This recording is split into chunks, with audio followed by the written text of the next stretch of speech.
A modo de introducción, el sistema de información operativa del DIF-OPB nació de una inquietud por la falta de integridad de los datos manuales, hace algo más de 10 años.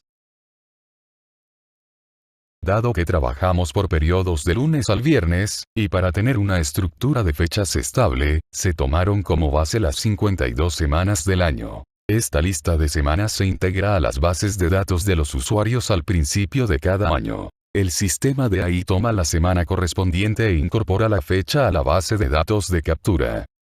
También en forma anual, se prepara el POA de cada área con todos los datos inherentes a cada proyecto. Con esta base y cuantificando los avances de cada proyecto, se obtienen reportes comparativos entre POA y avance, los cuales pueden ser preparados por un periodo determinado, contando de semana a semana.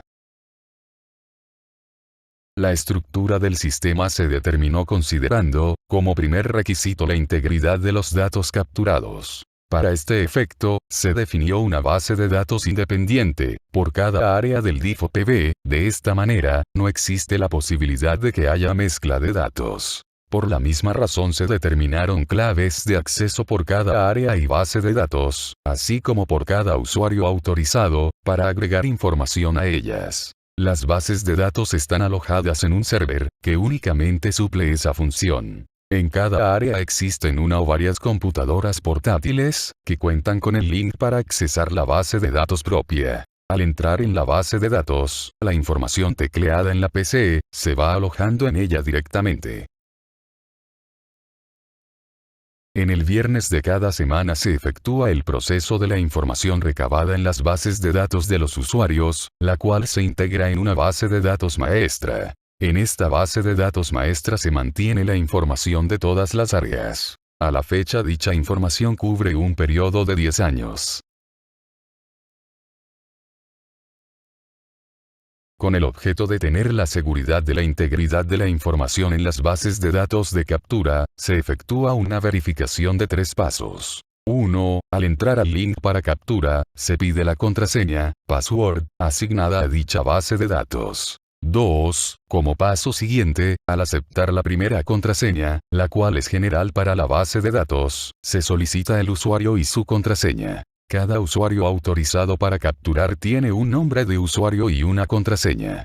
Dicha contraseña se le asigna al usuario en forma personal. Esto permite que aun cuando alguien no autorizado entre a la base de datos, ésta no lo acepta por no tener a su vez un usuario autorizado. 3. Cuando se autoriza el acceso al usuario, el sistema pide que salga de esa fase de verificación, y que confirme su usuario para registro. Este paso es muy importante y se debe de efectuar correctamente. A partir de este paso se abre la pantalla de entrada y el proceso sigue en forma normal. Puede parecer un tanto exagerado este procedimiento de verificación, sin embargo es sumamente importante mantener los archivos sanos, dado que toda esta información en una forma u otra, llega a dependencias externas al DIF. Existen ciertos datos que son claves para su captura, a continuación se detallan. 1. Capturar en forma correcta la cantidad de beneficiarios de una acción o proyecto, desglosando adecuadamente hombres, mujeres, niños, niñas, hombres jóvenes y mujeres jóvenes. 2. En la parte inferior izquierda de las pantallas de captura aparece esta leyenda. Atención, si este campo es igual a ceros faltan datos en beneficiarios. Y debajo de ella hay un campo que no debe de ser igual a 0. Es sumamente importante que se atienda a esta indicación, si no se anotan beneficiarios en una captura, normalmente se desecha y requiere recapturarse. 3. Existe un campo para indicar cuántos de los hombres y mujeres son adultos mayores, este campo no se suma a beneficiarios dado que ya está contemplado en hombres y mujeres. En la identificación del beneficiario, es importante tomar esto en cuenta. 1. Tratar siempre de obtener datos válidos para el nombre, apellido paterno y apellido materno. 2. Cuando se presenta el caso de capturar pláticas, reuniones o visitas, el nombre y apellidos deben de ser el de la funcionaria responsable de la institución o dependencia en donde se realice el acto, no la de la funcionaria del DIF que lo efectuó. Ejemplo 1. Una visita a una estancia debe de llevar el nombre y apellidos del funcionario o funcionaria responsable de la estancia. Ejemplo 2. Se efectúa una plática en un sitio que involucra a varios beneficiarios, el nombre y apellidos deben de ser de la funcionaria responsable, en el sitio donde se efectúa la acción.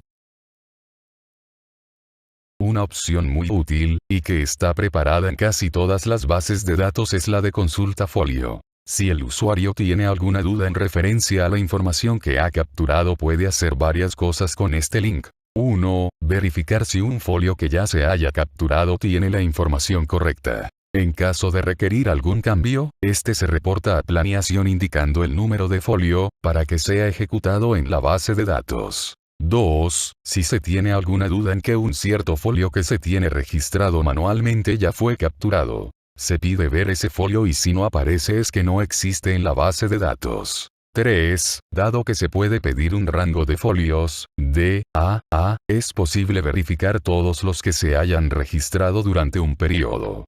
BG. Un día, una semana, etc. Aclaración. Los cambios o ajustes no los puede ejecutar el usuario dado que se deben de reflejarse a sí mismo en la base de datos maestra, procedimiento que solo se puede ejecutar en planeación.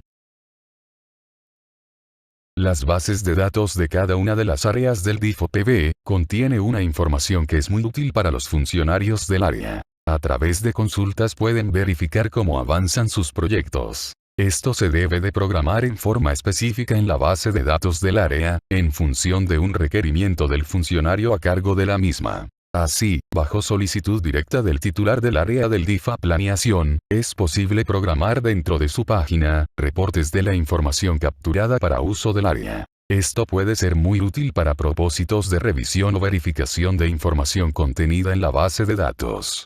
Por ejemplo, buscar un nombre dentro de los beneficiarios registrados, o verificar un INE, etc. Aquí podemos ver dos ejemplos de información que se puede obtener de la base de datos del área. 1. En el caso de desayunos registrados, en el sistema va implícito el padrón de escuelas, por lo tanto el área debe de mantener dicho padrón actualizándolo y, en su caso, lo puede imprimir. 2. En el caso de gestión social, tuvieron en cierta época inquietud por poder verificar información y, por lo mismo solicitaron una serie de informes, algunos de ellos se ven aquí. Es prerrogativa del titular del área el poder solicitar apoyo para definir necesidades de información.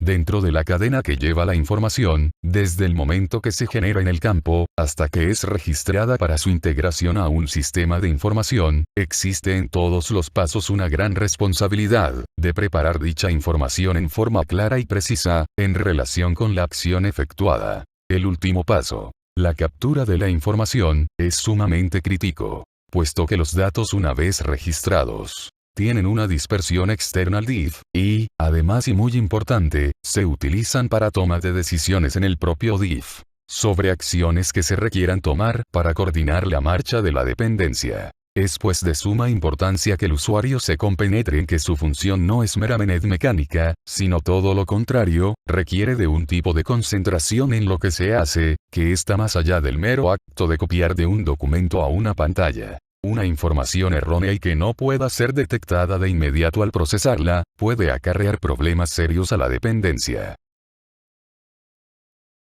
En este caso, se omitió indicar qué tipo de beneficiario es a quien se le está atendiendo, sin embargo, con la información que se tiene, nombre de mujer y edad de 7 años, se efectúa la corrección directa sin necesidad de que el área intervenga. Una vez efectuada la corrección, se le notifica al área para que lo registre y atienda. En este caso, se está registrando la entrega de una andadera y, se anota como beneficiaria a una mujer de 58 años. Sin embargo, en los beneficiarios se agrega un niño, dado que en la descripción del caso se confirma que la andadera es para la mujer anotada. Se puede proceder a efectuar la corrección, quitando al niño en forma directa y sin que tenga que intervenir el área. Una vez efectuada la corrección, se le notifica al área para que lo registre y atienda. En este caso, se omitió indicar qué tipo de beneficiario es a quien se le está atendiendo, si es hombre o mujer, el adulto mayor. Con la información que se tiene, Nombre de mujer. Se efectúa la corrección directa sin necesidad de que el área intervenga. Una vez efectuada la corrección, se le notifica al área para que lo registre y atienda. Al registrar este tipo de capturas, encontramos que tal y como está capturada, la información básica importante para el DIF y transparencia no se registra en forma correcta. Para poder cubrir adecuadamente dicha información, se debe de capturar caso por caso de los beneficiarios. El doctor que está efectuando las consultas no es el beneficiario. Este caso es similar al mostrado en la página anterior. Encontramos que tal y como está capturada, la información básica e importante para el DIF y transparencia no se registra en forma correcta. Para poder cubrir adecuadamente dicha información, se debe de capturar caso por caso de los beneficiarios. El doctor que está efectuando las consultas no es el beneficiario. Ciertamente estos casos incrementan mucho la carga de trabajo de captura. Sin embargo, salvo mejor opinión, deberían de tratarse tal como se indica en líneas anteriores. En esta y la siguiente pantalla veremos una página de captura. Les pido sean tan amables de observar a detalle los campos y expresar sus dudas o preguntas. Gracias. En esta y la siguiente pantalla veremos una página de captura. Les pido sean tan amables de observar a detalle los campos y expresar sus dudas o preguntas. Gracias.